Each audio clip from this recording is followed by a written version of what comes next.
Welcome back to Investing Talk podcast. Today we're taking a close look at Next Technology Holding, ticker symbol NXTT.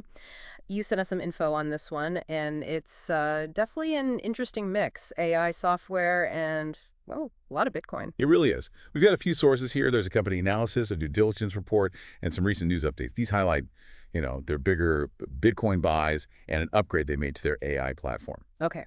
So our mission today is to unpack what this all means for you, the listener. We want to cut through some of the noise, figure out the key insights, maybe the implications here. We'll look at their business, that huge stock surge recently, their financials, and of course the risks and opportunities. Let's get started. Okay, so basics first. Next Technology Holding, they're based in Shenzhen, China. Their main thing seems to be AI-enabled software development services. The analysis says they provide SaaS solutions, software as a service, mainly for industrial companies. Think online subscription software, not buying disks. Right, SaaS. But the really eye-catching part, I think, is their Bitcoin play.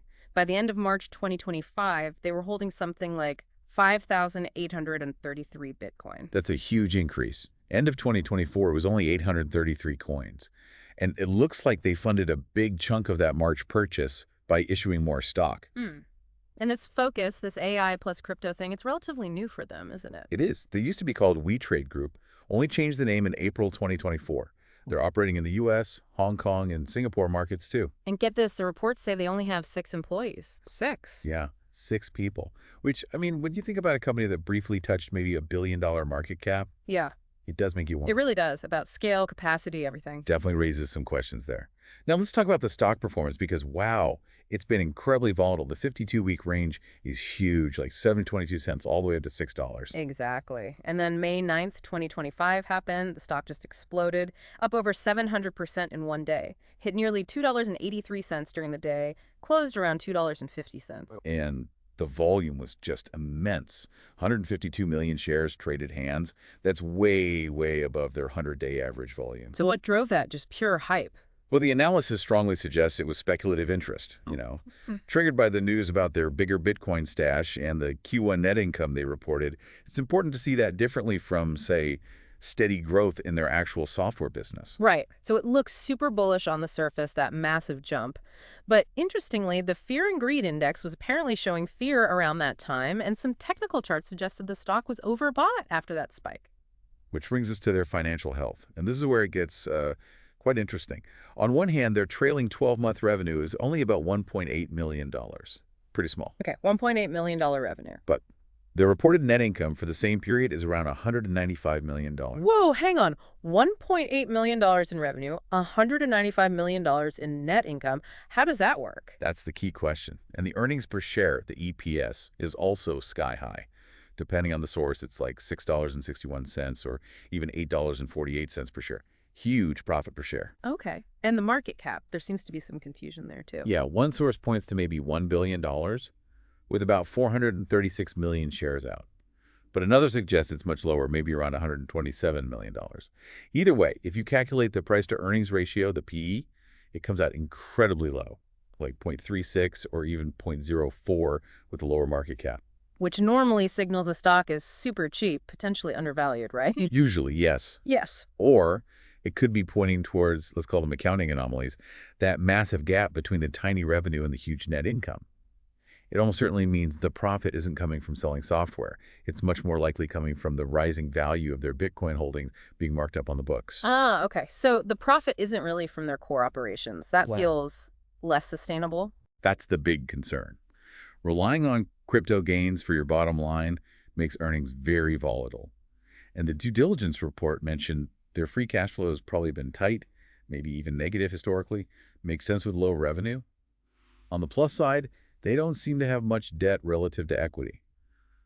Total current assets were around $92.9 million early in 2025. Okay, so let's try and summarize the good and the bad.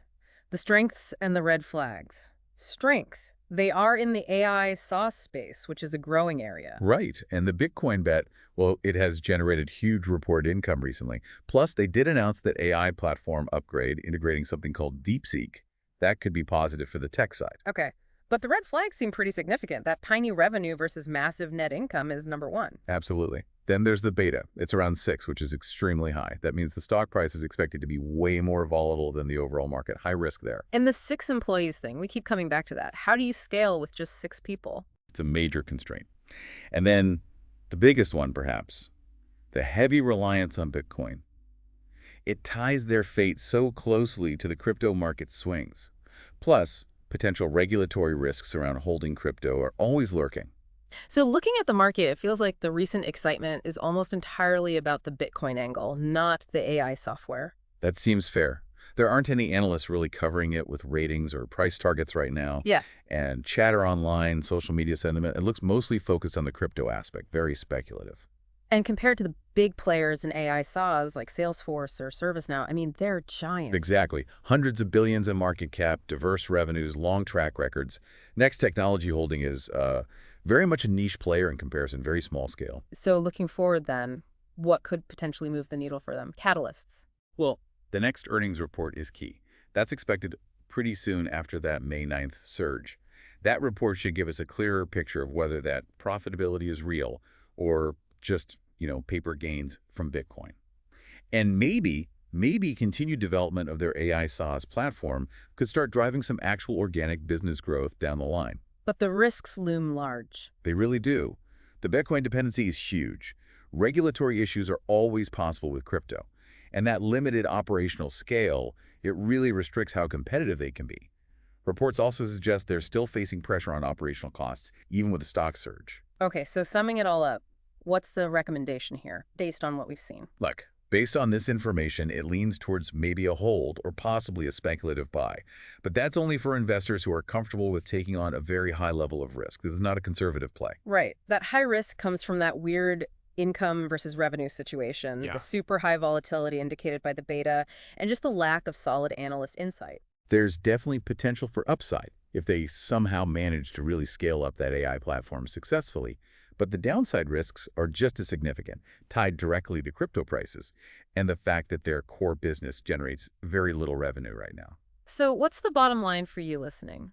Next, Technology Holding looks like a classic high-risk, potential high-reward situation. You've got the appeal of AI software mixed with a big bet on Bitcoin, and yeah, that caught the market's attention in a big way. But when you dig into the fundamentals, you see a very small company, very limited actual sales. The reason profitability seems almost entirely linked to the crypto market, which we all know can swing wildly. And that high beta just underlines the potential for big price drops as well as climbs. It's definitely a compelling story, sitting right at that intersection of new tech and digital assets. But like always, you really need to look past the headlines. Consider the actual business underneath and be very aware of the risks. And it does leave you with a big question, doesn't it? Can a company this small, with so little operational revenue, really sustain that kind of market valuation and growth based mainly on holding crypto assets? That's something you definitely need to think about as you do your own research. And for more detailed info, remember you can always check out their official filings. They're on the SEC website and also on Nasdaq. We hope this discussion has given you a clearer picture of Next Technology Holding. Please do subscribe, like this discussion if you found it useful, and leave us a comment. Let us know what other companies or topics you'd like us to look into next time.